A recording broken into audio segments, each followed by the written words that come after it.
Our top story at 5 is the latest in a series of large-scale protests against the federal government. That includes in Portland, Vancouver, Salem, and even out along the coast, bringing out thousands of people.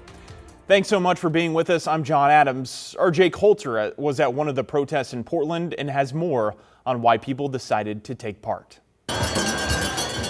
Tens of thousands of protesters flooded Waterfront Park and NATO Parkway in downtown Portland Saturday as part of the latest No Kings protest. Seeing injustice being just a part of our daily lives is a hard thing. Protesters marched up and over the steel bridge, and on the way, multiple spots filled with music and banners hanging from the Morrison Bridge. Maxine Fuchsen with Jewish Voice for Peace tells us what she has been most concerned by since the last No Kings protest. Killing 2 protesters, detaining and deporting families with children, separating families, and bombing a school in Iran, a girls' school, killing 170 plus children and denying it. That is absolutely shocking. DHS and ICE still very much the biggest concern we heard from protesters, including Sage, a therapist. I see this as an everyday concern for a lot of my clients and a lot of my patients.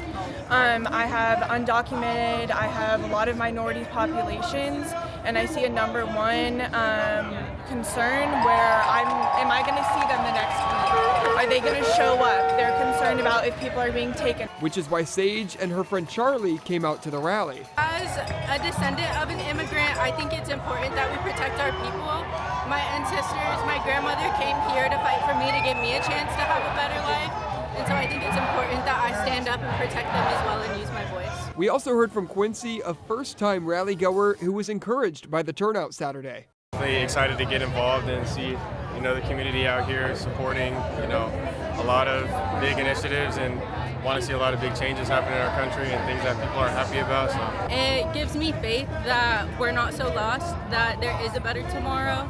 And I think it's important that we hold on to that and hold on to the communities that are surrounding us. That was Jake Holter reporting. No official estimate as of yet on how many turned out to the protests in Portland. We believe that no one is a king. Especially not here in Oregon and not in the United States of America, am I right? Among the local protesters and speakers were leaders representing Oregon at the federal, state, and local levels. That includes Governor Tina Kotek, who spoke outside the Portland Expo Center. And in Gresham, we caught up with U.S. Senator Ron Wyden, who joined demonstrators there. He says while he's pushing back on the administration at the federal level, he still believes changes start with grassroots movements. I think it's incredibly good. Gas is almost $6 at this point, and we got to have some people who are going to stand up for the typical citizen. We have a constitutional right to be here.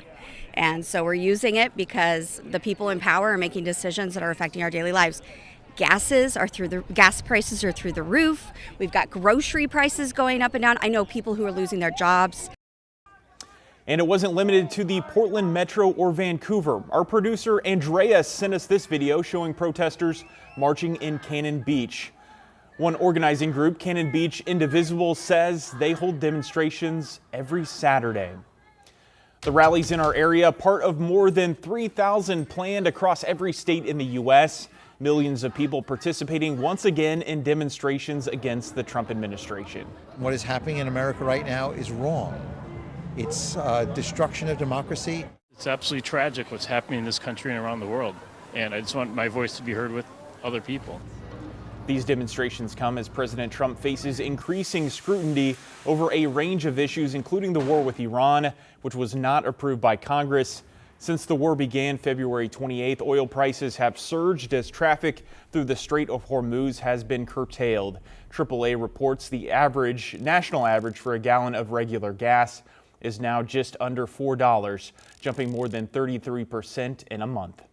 Stay with KGW for coverage of the No Kings protest this weekend. Look for the latest anytime on the KGW app or at kgw.com or streaming on KGW Plus. Let's take a live look outside right now. We've seen beautiful blue skies this afternoon as our stretch of nice days continues. Corey Johnson is joining us now. Corey, how are things looking heading into the evening? Said it, John, beautiful this afternoon. That's what we're seeing in the way of temperatures and conditions outdoors. I want to take you to the coast. One of my favorite views, our Chinook Casino in Lincoln City. You can see enjoying their walk along the beach. We are sitting in the mid 60s in most spots. Out near the coast, 54 for us right now. But taking a look at our temperatures, notice we're enjoying really a comfortable afternoon overall. 60 in Hillsborough, 62 over in Beaverton, 63 in Portland currently. And zooming out for you, as I mentioned, mid 50s near the coast, but further east also sitting in the low 60s in Pendleton as well as Baker City. This is our Rose City camera. You can see the sun glare out there. Many people out and about, and I don't blame you. Today is a good day to get outdoors. 63 degrees currently. Also from the square, many people enjoying their time out there this afternoon. And a look throughout the rest of the day, we are going to slowly decline in the way of temperatures into the upper 40s as we get later into this evening. Notice we won't see much in the way of cloud cover over the rest. We do have some rain in the forecast scheduled for our Sunday. I'll break down the timing coming up. All right, Corey, thanks so much. We'll see you soon.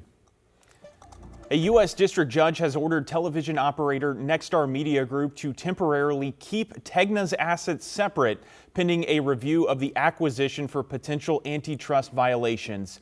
Tegna owns KGW and Nexstar owns Coin here in Portland. Chief U.S. District Judge Troy Nunley issued the order Friday in a case brought by DirecTV, which is challenging the merger of the two of the nation's largest broadcast companies. The judge says Nexstar must keep Tegna's business fully separate and stop any integration work until the court rules further. The acquisition closed on March 19th after approval from the Federal Communications Commission and the U.S. Justice Department. An in-person hearing is scheduled for April 7th.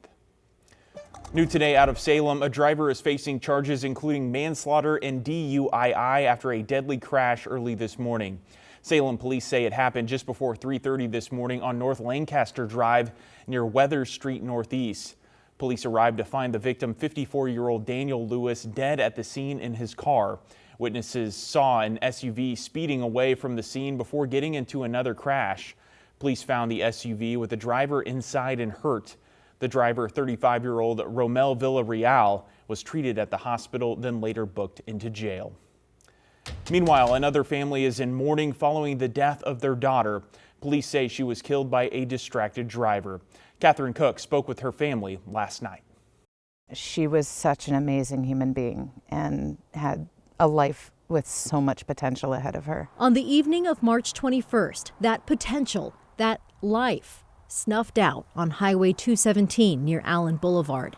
Diana Minko was driving home from her new job at Washington Square.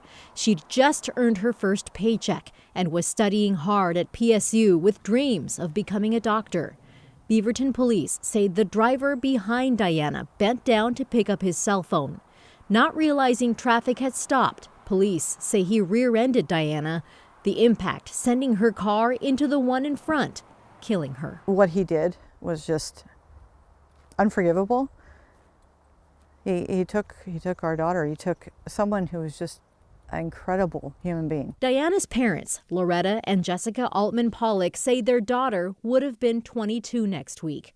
She won't see that birthday, but on Friday, this morning was her organ donation. She saved lives. It is so her to want to make sure that at least from her death, some life could come of it. She was like my best friend. And it's going to be hard not having that best friend anymore. Diana's sister hopes the story of what happened will help save other lives. Her family now begging people to not drive while distracted. Just pay attention. It's really not worth going on your phone and risking other people's lives. No phone call, no phone, no anything is worth this kind of a price. Catherine Cook, KGW News.